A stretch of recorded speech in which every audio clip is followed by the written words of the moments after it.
Congratulations, Philly. We'll take 10 minutes of questions. Hey, Tyler, ESPN. This is for Shadowburn and Carpe. Coming in the series, I think most people were looking at you two versus Jake and Linkser as like the main matchup, the highlight reel matchup. You guys obviously won in the end. How do you rate Linkser and Jake as a duo, and how do you think you two stack up against the other DPS duos in the league? I would say they played really, really well. Like, we were actually like even surprised. They made like this kind of level of coordination from like 1 month of practicing together. So we were impressed, I would say. Jake's jump out was like on point. Jake's jump out is really good, and Linkser is like Korean, pretty good. Thank you. Hey guys, Josh from Blitz Esports. My question's primarily for Boombox, but if anybody else has an opinion, please jump in. As much as it's a Mercy meta right now, there's no doubt that Zenyatta has a lot of impact in these team fights. In your opinion, can you give me some specific examples on how a really high-level Zenyatta adds value to a team comp? Well, Zenyatta is mostly played because of Discord. It's so good. Like, if people are diving and then they have 30% less HP, it's so significant where it's just worth having the hero, and also you have options like get right-click picks and even trans like Counterblade, and it's pretty good compared to like Lucio. I think it's mostly because you can create a lot of space with Zenyatta, because you push the front line back and you make them waste cooldown, so you can create space by having a Zenyatta. Also you can heal the flankers from distance. It's really good to start moving up. With other heroes it's not that easy.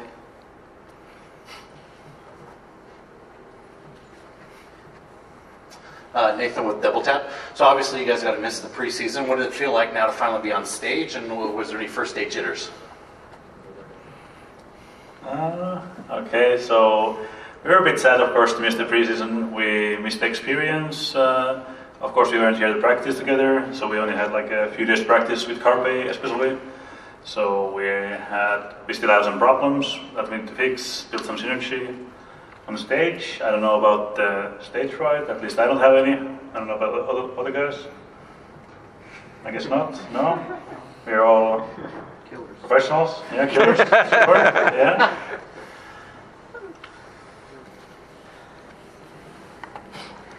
Hey there, Adam with Action Esports. So on Media Day during their press conference, Raucus had mentioned that due to his familiarity with you, Shadowburn, he'd be able to read you pretty effectively and shut you down pretty easily. Clearly that wasn't the case, so how do you feel about that, and have you developed or changed since your time playing with him that made it not so? I would say I didn't change much, because we didn't get to like practice together a lot. So, I mean, I don't know. he just like promised, but didn't make it.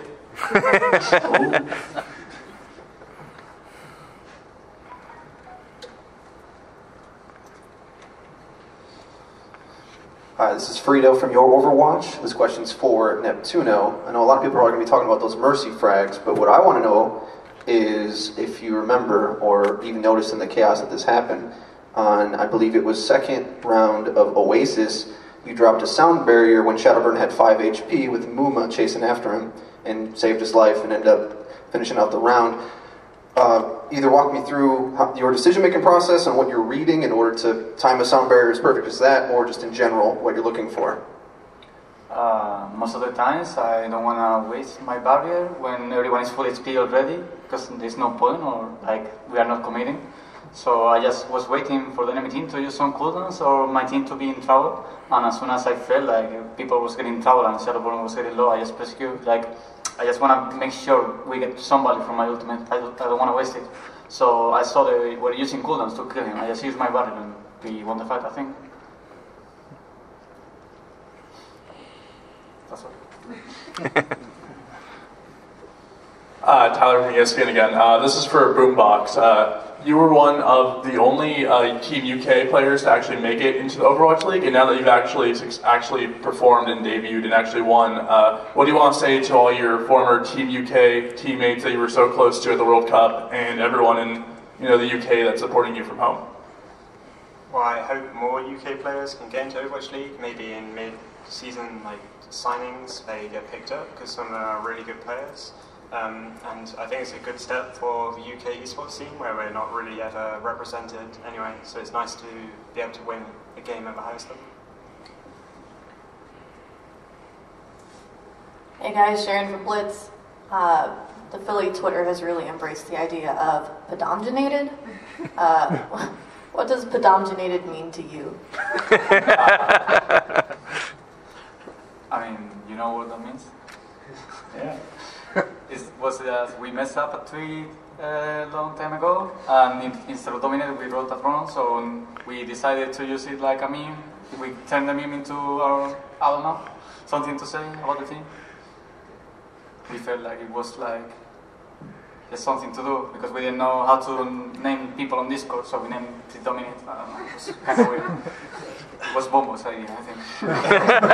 Yeah, Boombox maybe. I think I guess it's a alright hashtag. I don't know if anyone's personally to attach to it yet. A bit cross on us.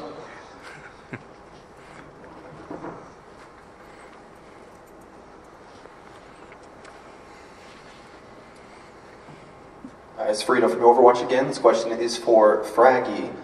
This isn't my opinion, but conventional wisdom typically says that there isn't much of a point to run a Reinhardt if you have dive DPS. But you seem to want to be sneaking in the pick whenever you can help it. What's the thought process behind that?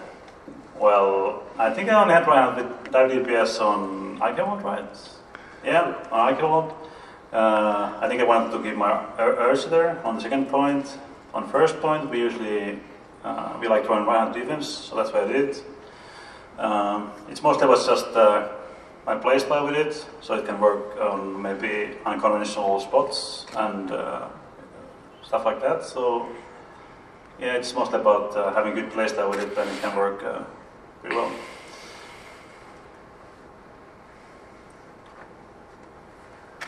Hi, it's Eddie from your Overwatch, same as Frito. There's a narrative about your team that because you haven't had much practice, maybe expectations for your level of performance wasn't going to be as high as some other teams.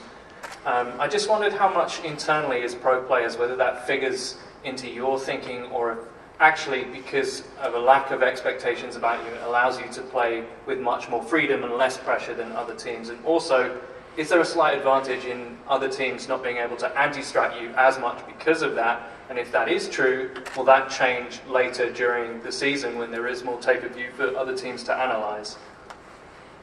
I think we lost some maps like Horizon on making ball defense because of the lack of preparation. It actually hurts us, I think, a bit.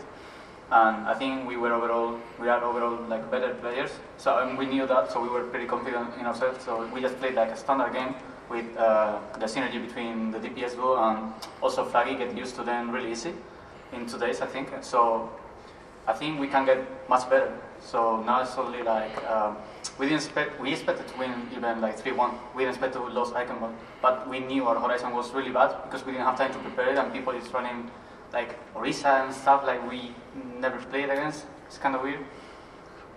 Yeah, I think it's a good sign for us. Going the first week, I think our expectations were quite modest. We would have been happy maybe with. I think we wanted to win. We were pretty confident going into the game, but still, I think we all know we have huge potential, and it's only going to get better from here.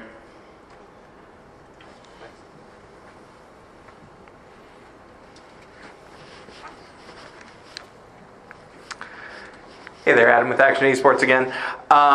So on Reddit, there was some footage going around of the Philadelphia Fusion viewing party with all the balloons and searchlights and pom-poms for maybe cheerleaders. I'm not sure exactly. But how does it feel to strike such a big victory on your first time out in the Overwatch League in front of that kind of hyped crowd, both in the arena and back in Philadelphia?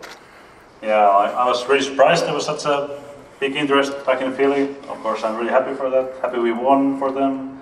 So they had a nice time back there. So yeah, go Philly.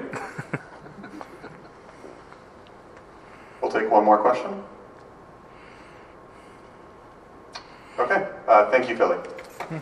Thank you.